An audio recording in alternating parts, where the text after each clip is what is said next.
Hello student, last class में complete किया हमने एल फिल्टर और ये भी बताया था कि नेक्स्ट क्लास में कौन सा फिल्टर पढ़ेंगे हम। एल अनुवाग फिल्टर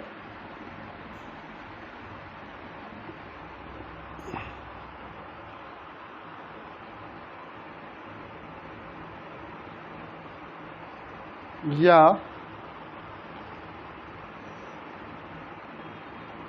चौक निवेशी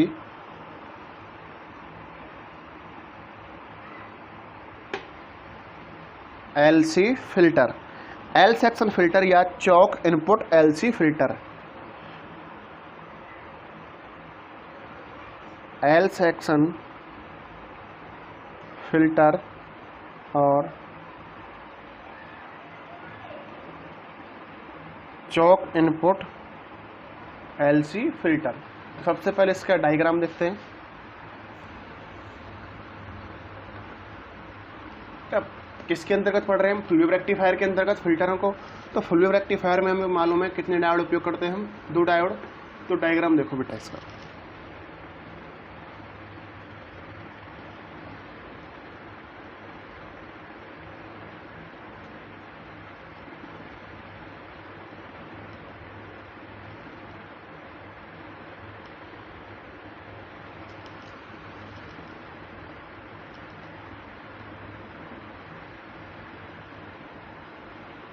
द्वितीय कुंडली,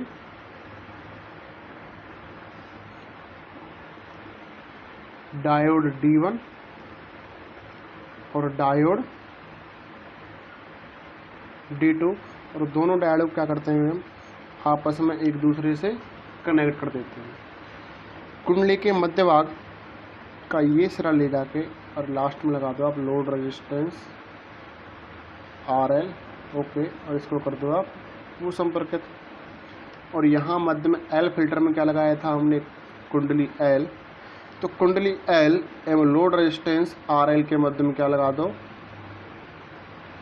संधारित्र C L RL D1 D2, और इसको बना दो आप, ये पॉइंट हो गया आपका M, पॉइंट N, ठीक है। अरे एल फिल्टर में पढ़ रहे थे हम, तो एल था केवल, अब क्या पढ़ रहे हैं हम, LC या एल अनुभाग या एल सेक्शन फिल्टर। तो लोड रेजिस्टेंस और कुंडली एल के मध्य क्या लगा दिया हमने, कैपेसिटर C। ये जो डायग्राम है हमारा एल अनुभाग फिल्टर, एल सेक्शन फिल्टर या चौक इनपुट एलसी फिल्टर के डायग्राम को निरूपित करता है। तो जो हमारा एल फिल्टर था उससे जो रिपल फैक्टर की जो मान मिल रहा था वो इतना कम नहीं था, इसलिए हमें रिपल फैक्टर के मान को और ज़्यादा कम करने के लिए हम कौन सा फिल्टर पढ़ते हैं, एल अनुभाग फिल्टर या एल सेक्शन फिल्टर या एलसी या चौक निवेशी फिल्टर। तो एक प्रेरक कुंडली व एक संधारित्र से बना एलसी फिल्टर, एक प्रेरक कुंडली व एक संधारित्र से जो बना फिल्टर होता है वो क्या कहलाता है, एलसी फिल्टर। तो हम इसकी आकृति देखो, इसकी आकृति बेटा इस टाइप हो रही है ना, क्योंकि ये क्या है हमारी एल और ये क्या है सी। वापस ये हमारी कुंडली, ओके, और ये हमारा कैपेसिटर। तो ये ऐसा नहीं लग रहा हमारा एल है। तो ये जो एल और सी से मिलकर जो बना फिल्टर होता है, इसकी आकृति एल होने के कारण इसको हम एल अनुभाग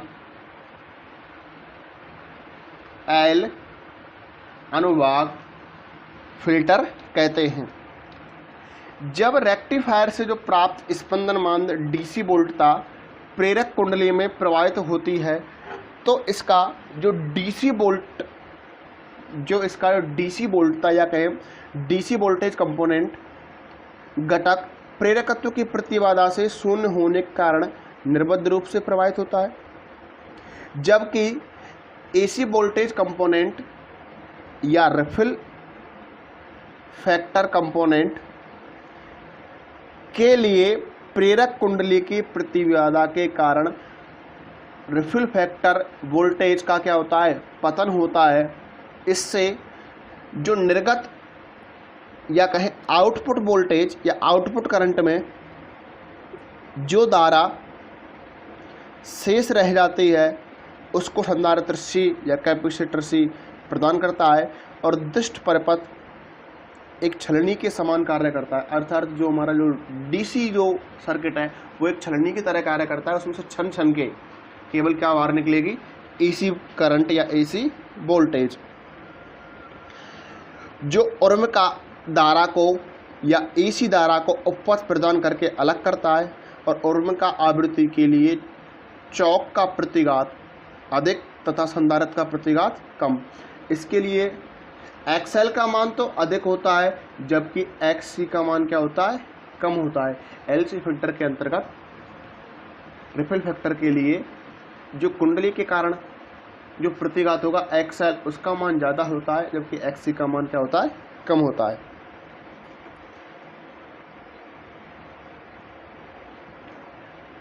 मैथमेटिकल रूप से L फिल्टर का विश्लेषण करने के लिए फिल्टर के निवेश पर प्राप्त वोल्टता तरंग या वोल्टता तरंग के फूरियर विस्तार का उपयोग करते हैं। तो वही फुल वेव रेक्टिफायर के अंतर्गत जो फूरियर विश्लेषण होता है उसके अंतर्गत या कहें उपरोक्त चित्र में L अनुभाग या L सेक्शन फिल्टर को दर्शाया गया है। और हम जानते हैं फुल वेव रेक्टिफायर के अंतर्गत एमएन रे पर जो निर्गत या आउटपुट डीसी वोल्टता होती है वो E बराबर 2E0 बटे पाई माइनस 4E0 बटे 3 pi cos 2 omega T minus 4E0 बटे 15 pi naught cos 4 omega T dash dash dash.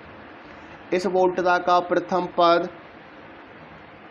DC voltage या कहें दिष्ट पद है, ओके, जिसके लिए कुंडली का प्रतिघात L, इस प्रथम पद के लिए कुंडली L का प्रतिघात XL बराबर होता है 0, क्योंकि XL बराबर होता है बेटा ओमेगा L, और इसके लिए ओमेगा बराबर 0।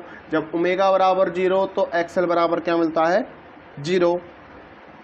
एवं इस पद के लिए जो कुंडली L है कोई प्रतिबाधा उत्पन्न नहीं करती तथा संधारित्र का प्रतिघात XC। अब XC क्या होगा, आपको यूनिट फर्स्ट के अंतर्गत बताया था XL बराबर होगा बेटा ओमेगा L, जबकि XC बराबर होता है 1/ओमेगा C। ओमेगा की वैल्यू 0, तो XC का मान निकालेंगे 1/0 किसके बराबर, इनफाइनाइट। अर्थात इस पद के लिए XL तो 0 होता है, XL बराबर 0 बट XC बराबर इनफाइनाइट। अतः यह पद बिना किसी प्रतिघात के निर्गत पर उपलब्ध हो जाएगा। परंतु द्वितीय पद, सेकंड पद कौन सा है, 4E0 बटे 3 पाई कॉस 2 ओमेगा टी, इसका आयाम मैक्सिमम आयाम कितना बेटा 4E0 बटे 3 पाई, एवं इसकी आवृत्ति क्या है 2 ओमेगा। इसलिए यह सभी एसी घटकों में क्या है, प्रथम पद। जो फुल वेव रेक्टिफायर से जो आउटपुट डीसी वोल्टता होती है उसके अंतर्गत डीसी भी होता है, एसी भी होता है, और हमें क्या करना है, डीसी और एसी को अलग अलग करना है। इसलिए किसका उपयोग किया, रिपल फैक्टर का। तो इसके अंतर्गत जितने भी एसी के जो पद हैं उसमें ये सबसे क्या है, अधिकतम, सबसे क्या है, प्रदान। अतः इस पद के लिए हम LCR परिपथ की प्रतिबाधा निकालते हैं। अब बेटा एक बार डायग्राम देखो अपना वापस। डायग्राम है आपका, पीछे वाला डायग्राम बना रहा हूँ, ये और ये, इसको ये सॉर्ट करते हैं, ठीक है। ये L, ये C, R, कौन सा सर्किट आपका, LCR सर्किट। LCR सर्किट की प्रतिबाधा, अब देखो C व R कौन से क्रम में, पैरेलल क्रम में। तो सबसे पहले तो सॉल्व कर लेते हैं हम, चूँकि C व R पैरेलल क्रम में, इसलिए ZRC किसके बराबर हो गई 1/2 ओमेगा C। लोड रेजिस्टेंस क्या है, RL लिख लो, तो RL और R रखा है तो R। आर एन लिखा है, चलो R 1/2 omega C upon R बटे 1/2 ओमेगा सी प्लस आर। ये समझ में आया बेटा? पैरेलल क्रम में या समांतर क्रम में आर बराबर क्या होता है, R1 इंटू R2 बटे R1 प्लस R2, या कहें हम 1/r किसके बराबर 1/R1 प्लस 1/R2। यहाँ से R की वैल्यू क्या मिलेगी, R1 R2 बटे R1 प्लस R2। सबसे पहले सी बार को सॉल्व किया, सी बार के लिए Z R C 1/2 omega C, 2 omega क्योंकि एक्सएल बराबर होता है 1 ओमेगा सी और इस पद में ओमेगा क्या है हमारा 2 ओमेगा, तो क्या एक्स सी बराबर होता है 1 ओमेगा सी और यहाँ ओमेगा क्या है आपका 2 ओमेगा, तुमने क्या लिखा 2 ओमेगा सी। लेकिन जो 1/2 ओमेगा सी है वो इस आर की तुलना में क्या है, बहुत कम, तो इसलिए 1/2 जो कि 1/2 omega C is very very less than R, तो ये नगण्य मानकर छोड़ेंगे। जब ये नगण्य हो गया तो बेटा देखना अब जेड आर सी की वैल्यू क्या मिलेगी आपको, Z R C 1/2 omega C बटे आर, आर से आर गया, किसके बराबर मिली बेटा, अब ये सॉल्व हो गया। अब ये सॉल्व होने के बाद ये और ये किस में हो जाएंगे, श्रेणी क्रम में। तो अब हमारे एल सी आर परिपथ की जो संयोजन है उससे हम क्या निकालें, परिणामी प्रतिबाधा। तो परिणामी प्रतिबाधा जेड एल सी आर किसके बराबर, एक्सएल प्लस किसके बराबर मिली 1/2 ओमेगा सी, ये किसके बराबर है हमारा एक्स सी। लेकिन मैंने आपको इलेक्ट्रॉनिक्स यूनिट फर्स्ट के अंतर्गत बनाया था कि प्रतिघात दो होते हैं, प्रेरणिक प्रतिघात और दार्तीय प्रतिघात। प्रेरणिक प्रतिघात एक्सएल और दार्तीय प्रतिघात एक्ससी। एक्सएल हमेशा पॉजिटिव होगा, एक्ससी हमेशा नेगेटिव होगा, या दोनों कैसे होते हैं, विपरीत। तो हम इसको लिखेंगे बेटा एक्सएल माइनस एक्ससी, और एक्सएल का मान क्या होगा बेटा, एक्सएल बराबर होता है ओमेगा एल और यहाँ पर ओमेगा क्या है 2 ओमेगा, और एक्ससी बराबर 1 ओमेगा सी, ओमेगा क्या है 2। तो Z L C R 2 omega L minus 1/2 omega C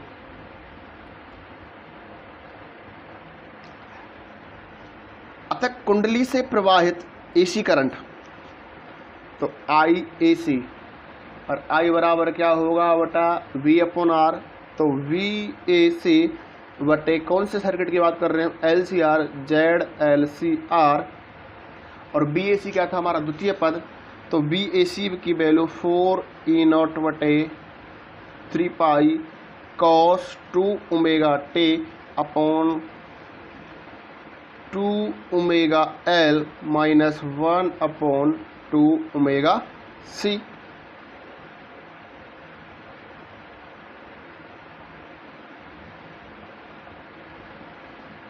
अब किसकी मान, अब हम मान निकालते हैं VIC। तो देखो बेटा VAC क्या हो जाएगा, IAC इंटू ZRC। जो AC करंट फ्लो हुआ था LCR परिपथ, इस करंट के कारण जो हमारा RC संयोजन कौन सा है बेटा, ये वाला हमारा, ये R और C। RC संयोजन के लिए क्या कहें हम, RC संयोजन में जो वोल्टेज का जो पतन हो रहा है, जो विभव पतन हो रहा है, उसके लिए BAC, RC संयोजन के लिए VAC, V बराबर क्या होगा IR, तो IAC, R क्या आ जाएगा ZRC। IAC का मान क्या निकाला, अभी तो निकाला बेटा 4E0 बटे 3 pi cos 2 omega t upon 2 omega L minus 1/2 omega C, और ZRC संयोजन के लिए क्या था 1/2 ओमेगा सी। या इसको सॉल्व करें तो VAC 4E0 बटे 3 pi cos 2 omega t. 2 omega C LCM इसका मल्टीप्लाई हो जाएगा तो ये हो जाएगा 4 ओमेगा स्क्वायर एलसी माइनस 1। नीचे वाला एलसीएम ये ऊपर जाएगा, ऊपर जाके यहाँ हो जाएगा 2 ओमेगा सी, इस 2 ओमेगा सी कैंसिल। तो ये मिला हमको आरसी संयोजन के लिए जो बहुपतन का मान बीएसी का मान 4E0 बटे 3 पाई cos 2 ओमेगा टी बटे 4 ओमेगा स्क्वायर एलसी माइनस 1। अब इस वोल्टता का हम क्या वैल्यू आरएमएस मान निकालते हैं। कौन सा मान निकालें बेटा? आरएमएस मान। उपरोक्त वोल्टेज का आरएमएस मान। आरएमएस मान क्या होगा बेटा? आरएमएस का मान फॉर्मूला होगा हमारा 1/t 0 से t 1/t 0 से t VAC स्क्वायर dt। वापस समझो बेटा, यहाँ दिखाते हैं ना, कोई बात नहीं। VRMS का मान होगा 1/t 0 से t VAC square dt whole power 1/2। BAC का मान ये रहा। तो देखो बेटा, ये तो हमारा कांस्टेंट है, किसका अवकलन होगा? cos 2 omega T. और आपको पहले कई बार सॉल्व करवा दिया, 0 से t cos square 2 omega t dt whole power 1/2। इसका मान मिलेगा 1/√2। तो ये जो मान हो गया हमारा 1/√2। तो BRMS का मान क्या आएगा देखना बेटा, VRMS 4E0 बटे 3 पाई 4 omega square LC minus 1 into क्या कर दो 1/√2। किसका मान निकालना है? रिफिल फैक्टर का मान। और रिफिल फैक्टर क्या होगा हमारा? BRMS बटे VDC।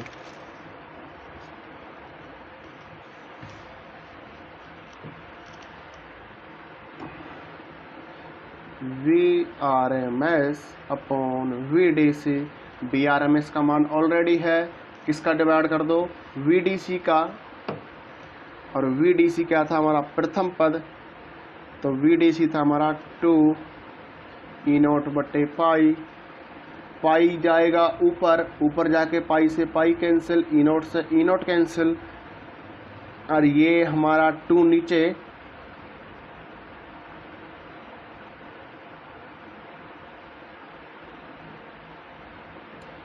टू से 4 2 बार, और √2 से 2 √2 बार।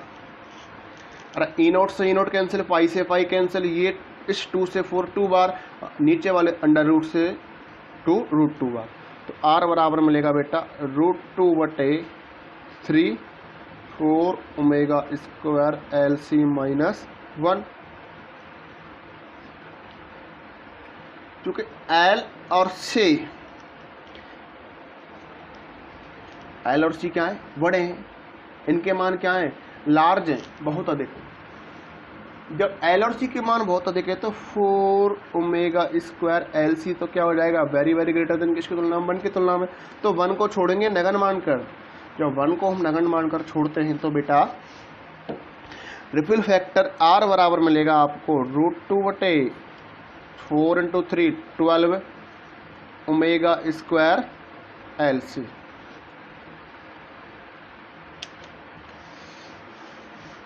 या रिफिल फैक्टर R बराबर 1.414 बटे 12 ओमेगा स्क्वायर LC। या और सॉल्व करें बेटा, R बराबर 0.118 बटे ओमेगा स्क्वायर LC। या 0.118 बटे 4 pi square F square LC।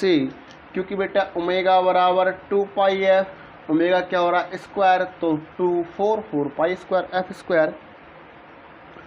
उपरोक्त समीकरण से स्पष्ट है कि रिफिल फैक्टर आवृत्ति के वर्ग, देखो आर का मान है, आवृत्ति के वर्ग एफ स्क्वायर तथा प्रेरकत्व एल एवं दायरता सी के क्या होगा व्युत्क्रमानुपाती। R proportional 1/f square, R proportional 1/l और आर प्रोपोर्शनल 1/c। उपरोक्त समीकरण से स्पष्ट है कि रिफिल फैक्टर की जो वैल्यू है वो आवृत्ति के वर्ग एफ स्क्वायर एवं प्रेरकत्व एल व दायरता सी के व्युत्क्रमानुपाती होता है। अतः रिफिल फैक्टर का मान कम कब होगा, प्रेरकत्व एल तथा दायरता सी का मान क्या हो अधिकतम। जब एल और सी का मान क्या होगा मैक्सिमम, तो आर का मान क्या होगा कम।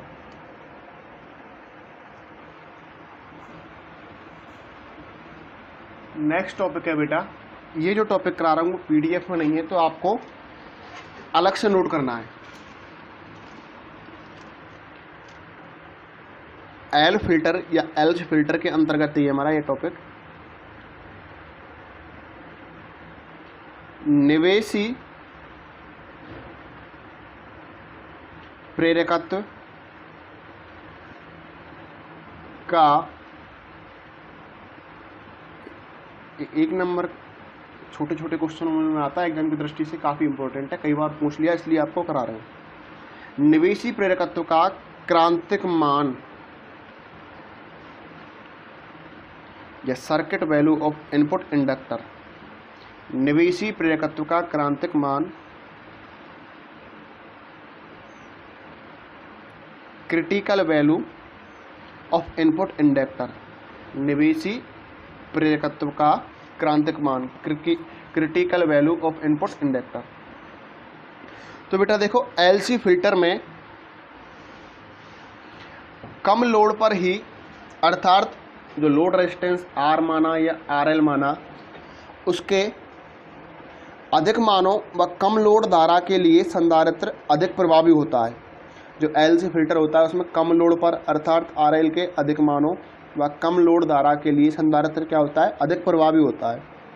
संधारित्र निर्गत वोल्टता के संक्रमण तक क्या होता है आवेशित होता है तथा लोड से अनावेशन अल्प मात्रा में होता है, जिससे आउटपुट डीसी वोल्टता तो क्या रहती है मैक्सिमम रहती है, एवं लोड रेजिस्टेंस या लोड करंट बढ़ने लगता है तो लोड रेजिस्टेंस क्या होगा कम होगा। पर संधारित्र का लोड से अनावेशन तीव्र गति से होता है, जिसके कारण जो डीसी वोल्टता है वो क्या होती है बेटा कम होती है, एवं धारा बढ़ने के साथ साथ फिल्टर में प्रेरकत्व का प्रभाव बढ़ता है और एक निश्चित मान, और उसको हम निश्चित मान को लिख रहे हैं वो करंट की वैल्यू को आई के। निश्चित मान के पश्चात फिल्टर लगभग श्रेणी प्रेरकत्व फिल्टर या एल फिल्टर की भांति कार्य करता है। नहीं समझे? जो हमारा एलसी फिल्टर होता है उसमें कम लोड पर ही हमें या आर के कम मानों पर ही हमें धारा के अधिक मान प्राप्त किए जाते हैं, और उससे संधारित्र क्या होता है हमारा कम वोल्टेज की करंट से क्या हो जाता है आवेशित हो जाता है। और कहाँ तक जो वोल्टेज का जो संक्रमण है बी नोट तक, 2 B naught full wave rectifier के अंतर्गत वोल्टेज का जो पीक इनवर्स वैल्यू होती है PIV क्या होती है 2 बी नोट तक क्या हो जाता है आवेशित, और आवेश के पश्चात पुनः क्या होता है अनावेशन, जिससे डीसी वोल्टेज क्या होता है कम। तो धारा बढ़ने के साथ साथ फिल्टर में प्रेरकत्व का प्रभाव बढ़ता है और एक निश्चित मान वो करंट की वैल्यू आई के पश्चात जो फिल्टर है वो लगभग श्रेणी फिल्टर की भांति व्यवहार करता है। तो धारा आई की स्थिति व उससे अधिक लोड के लिए डायोड का चालन निरंतर रहता है व प्रेरकत्व कुंडली से धारा प्रवाह निरंतर होने के लिए प्रेरकत्व के द्वारा वोल्टता नियमन प्रभावी हो जाता है। अर्थात क्रांतिक अवस्था में जो IDC की जो वैल्यू है वो किसके बराबर होती है IK की, पर मुख्य उर्म का घटक या द्वितीय सन्नादि का आयाम का संक्रमण दिष्ट धारा के बराबर हो जाता है। तो निवेशी प्रेरकत्व का जो क्रांतिक मान निकालते हैं उसके लिए बेटा ये होगा कि साम्य अवस्था की स्थिति में IDC का जो मान होगा वो IK के बराबर होगा आई बराबर क्या होगा बेटा, वी अपॉन आर, किसका मान निकाल रहे हैं, आई डी सी क्या होगा, वी डी सी बटे आर, और वी डी सी क्या होता है प्रथम पद 2 ई नॉट बटे पाई, तो आई डी सी क्या मिलेगा 2 ई नॉट बटे पाई, और लोड रेजिस्टेंस क्या हो गया आर। तो आई डी सी बराबर आई के किसके बराबर होगा 2 ई नॉट बटे पाई आर। एवं द्वितीय सन्नादि के संगत जो धारा का शिखर मान क्या है, या उसका आयाम क्या है,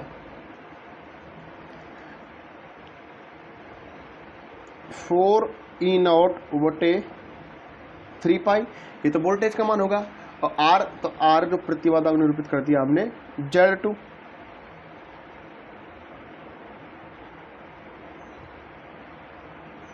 जहां Z2 क्या है द्वितीय सन्नादि के लिए प्रतिबाधा। लेकिन ये द्वितीय सन्नादि है, जो द्वितीय सन्नादीकरण जो करंट का मान निकला,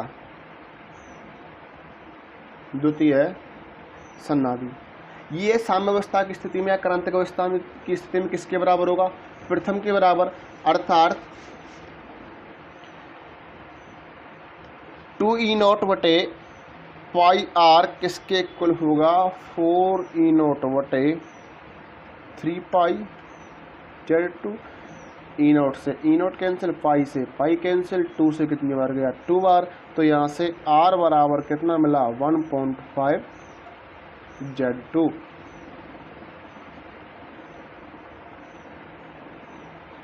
अर्थात क्रांतिक अवस्था में क्या कहें, निवेशी प्रेरकत्व का जो क्रांतिक मान होता है वो R किसके बराबर होता है 1/5 Z2 के इक्वल होता है। और हम जानते हैं कि omega L is very very greater than किसके 1/ओमेगा c।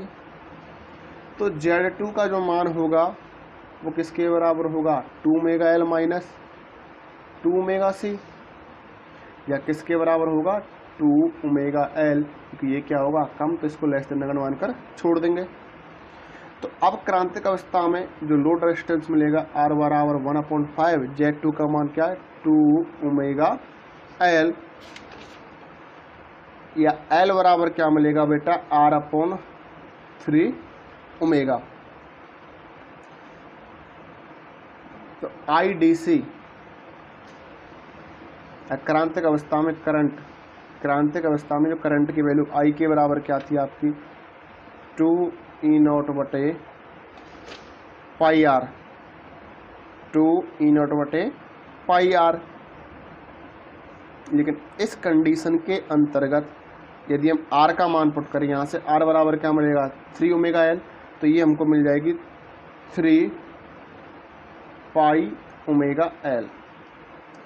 आई के का मान कम से कम रखा जाता है, जिसके लिए अधिक प्रेरकत्व का उपयोग करना पड़ता है। शॉर्ट में 1 नंबर में क्वेश्चन आएगा, आपको क्या लिख के आना है कि क्रांतिक अवस्था में IDC किसके इक्वल होगा IK, और IDC क्या होगा बेटा प्रथम अवस्था में DC वोल्ट था, और DC वोल्ट था क्या थी B बराबर I बराबर होता है बेटा I बराबर V/R, V बराबर क्या है आपका 2 ई नॉट अपॉन पाई, तो I बराबर क्या मिलेगा 2 ई नॉट बटे पाई R। तो इसका मान मिल गया हमको 2 ई नॉट बटे पाई R। इसको डाल लो समीकरण में। लेकिन द्वितीय सन्नादि के लिए जो करंट की वैल्यू आएगी I बराबर आपको मिल जाएगा 4 ई नॉट बटे 3 पाई, और द्वितीय सन्नादि की प्रतिबाधा Z2। लेकिन क्रांतिक अवस्था में ये दोनों कैसे रहेंगे इक्वल, तो 2 ई नॉट क्या कहें समीकरण 1 व 2 से बटे पाई R किसके बराबर 4 ई नॉट बटे 3 पाई Z2।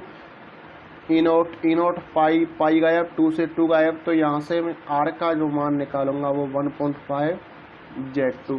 क्रांतिक अवस्था में रोड रेजिस्टेंस का मान होता है 1.5 Z2। अब Z2 का मान निकाला, अभी आप थोड़ी देर पहले सॉल्व कर पाया था, ओमेगा एल ग्रेटर देन 1/ओमेगा c, और यहाँ पर जो फुल वेव रेक्टिफायर के लिए ओमेगा क्या होता है 2 ओमेगा।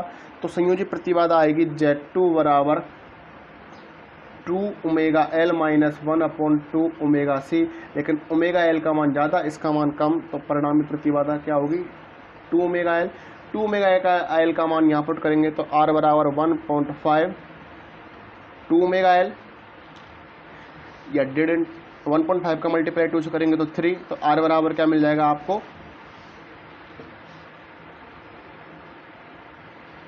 3 ओमेगा एल, या L बराबर R/3 ओमेगा। तो IDC का मान निकालेंगे किसके बराबर, IK किसके बराबर था आपका 2E0/πr, और R के स्थान पर क्या लिखेंगे हम 3 ओमेगा एल। तो ये क्रांतिक अवस्था में करंट का मान है, और क्रांतिक अवस्था में प्रतिरोध का मान था या निवेशी प्रेरकत्व का, ये तो होगा हमारा L, निवेशी प्रेरकत्व का क्रांतिक मान, और ये हो गया हमारा करंट का मान, और R का मान R बराबर 1.5 या R बराबर 3 ओमेगा एल, ये हो गया हमारा लोड रेजिस्टेंस का मान क्रांतिक अवस्था में। LC फिल्टर के अंतर्गत ये हमारा नेक्स्ट टॉपिक है स्रावी प्रतिरोध। स्रावी